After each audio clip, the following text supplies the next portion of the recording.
But let's slide into EDM and this whole grinding wheel area. Now, you're far more familiar about this than I am, but I know that the concept of machining a part and the concept of making a tool have a lot of similarities. You're constantly trying to multitask inside of a machine to create new geometries, as you mentioned, for eco-friendliness or for part production or for longer tool life.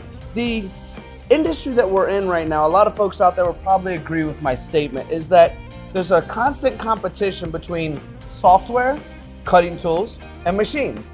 And at some point, the machines are ahead of the other parts, and sometimes the software is ahead. Currently, cutting tools are ahead of everyone.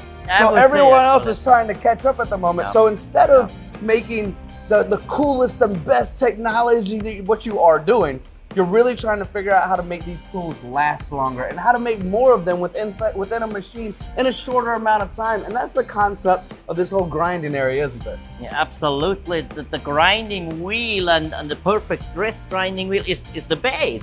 So you saw all the machines there and the tools there. Without the grinding wheel, they don't work. Nothing has happened. Right. So therefore, also this department here is named the Grinding Wheel Competence Center. So the dressing of a grinding wheel, the quality of the grinding wheel is so important because you want to hold this tolerance, as we saw before, those micron during the whole series of production of those end mills. And therefore, those specialists have special grinding wheels also developed with our partners. Also their partnership is important. We can't do that ourselves. We receive the grinding wheels, metal bound grinding wheels, or dual grain grinding wheels. This, for example, is something really special. This is a grinding wheel for a chip breaker. For a special chip breaker system that we developed. I will show you that afterwards on a machine. Okay. And I have also high-speed camera sequences showing you what is going on with such a chip breaker. But look at that. That is such a special form of this chip breaker. So the transitions of the chip breaker is so smooth. And we developed, I invested about 7 years. 7 years. I lost a lot of my lifetime years. But Tony, you know, we are all fascinated. So I invest that globally. But it's so interesting. You see here now a grinding wheel. You see it in a machine. And you will see then the result of the product on a machine. The customer that is satisfied because the right chip length in an automated machine is elementary important, because otherwise you can't machine safely because the whole table is filled up with chips. So you see now what means that a systemic development, production, and also story, sensible story, begins with a grinding wheel, ends then with a customer which is satisfied because his production can run automatically. Amazing, amazing. All right, let's slide over this way, Stefan. As we slide into an area which I would lightly describe as the beginning of the end process, where we're starting to clean it, where we're starting to put on coatings, where we're starting to package it, and we're going to show all this. Would you mind describing to me your company culture here as well, because you've recently won an award that I would describe as for the people, by the people, where there's actually an anonymous posting. And you know how mean people can be online when you have no disregard for anyone because you don't know where it's coming from, and yet you guys won that award because your culture here, you really take care of one another. Yeah, absolutely. Look, you see a lot of machines, you see a lot of technology, but the core is still the human, the teamwork. I can't do that myself all alone. I need everyone setting up the cleaning process. For example, over there, look, this machine, this special developed cleaning process here with over 13 cleaning steps to guarantee that the tool is really well cleaned before we get up with the coating. So I need their partners, I need human And it goes then on finally into reproduction, so that I can guarantee every day the same quality of performance. I need human. Also the measuring, I have to develop the measuring method also. I need people that can interpret also the results of what they're doing. And therefore we need also teamwork, transparency, but for sure we need also process. And that has a lot to do with culture, Tony. Be open, be transparent, talk about also what's not going on really well. But do that always in a manner of fairness and respect. Very, very well said. I had to even take a moment of silence listening to you because I love the culture here. And you say it out loud, but I can see it in all the people around as well. Every time you walk into a room, people are smiling, working diligently. They look like they love their jobs. But let's segue a little bit from the culture and people to actually what the audience is looking at right now. And in this room, we can't touch a thing, can we? No fingers. Absolutely. Put your hands in your pockets, right? You're absolutely right, Tony. So here all the colleagues are preparing the satellites to then finally apply our high performance coatings on a tool. So yeah, you look up them, they wear gloves here. So if you touch here a tool, even your fingerprint on a tool can damage a whole coating charge here that we're now going here in this room. So it's so delicate. You can't imagine how delicate it is when a tool isn't cleaned really precisely. You don't see here now a lot, but we are here in our coating department. You see different machines which are running, which are applying our coating recepts. So recept use several hours here now to put this coating on a tool, and the influence of a coating is incredible. So for the tool lifetime, for the performance, also for the reduction of energy consumption, because the modern coatings are so thin or so fine, that has a big influence of evacuation of the chips out of the tool. So we invest here our own development, for sure, also with partners, but that's here a core element of our production also. Just for fun, if I was to take 100% of a process, what percent of that would you label the importance of the coating?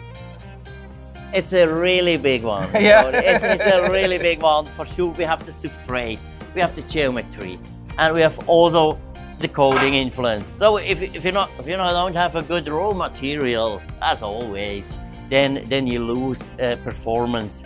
But a coating is a main part, I would say. I can't say directly in a person. It depends also of the tool type, I would say, the machining material.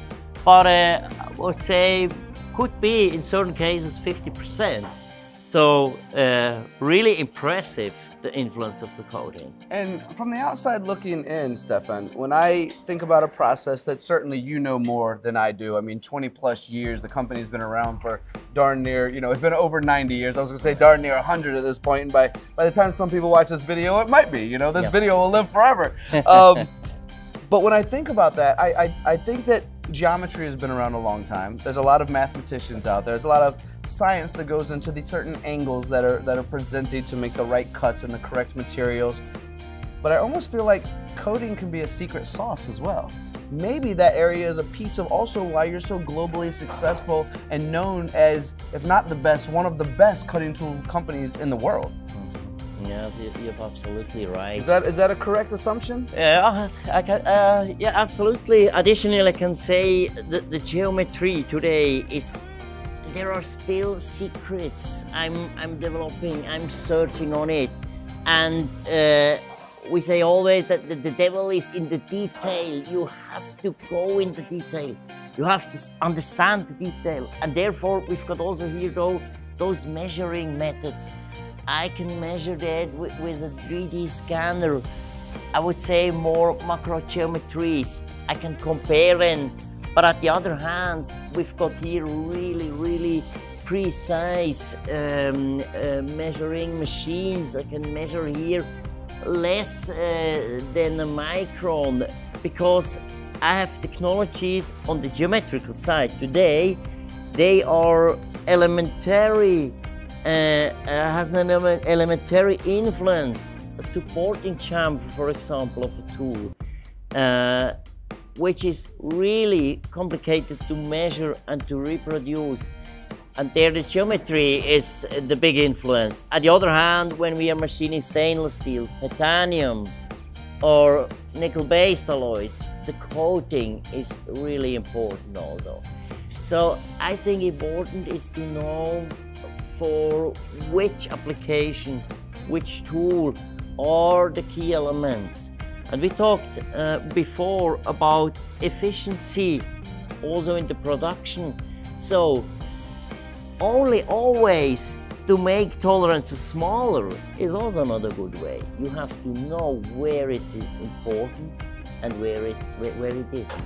So like there, we can also optimizing the production of tools. This is why I bring people like you on camera.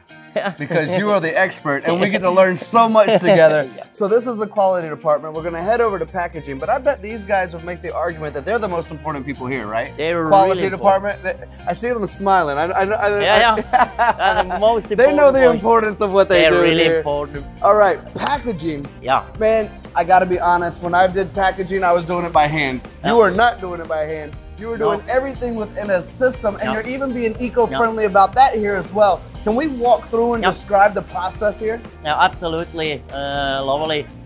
Look at here, the tools are coming. They're now finished. They're coating. Look at the golden shining tools here that you're seeing. I think that's a diameter 3 or something like that.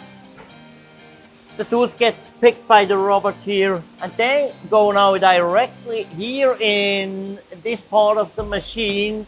That's the laser.